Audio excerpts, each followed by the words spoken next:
You're listening to Fragile Truths.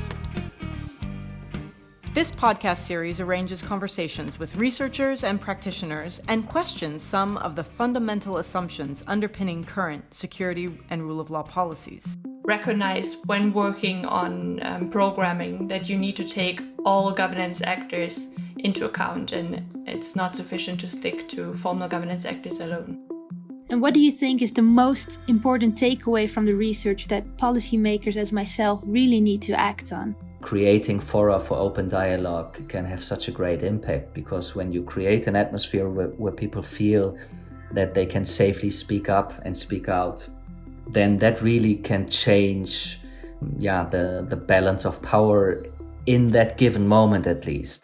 So if I understand correctly, returning is often seen by policymakers as the best option, and maybe the sort of negative, the risk, the consequences are sometimes ignored or not sufficiently researched.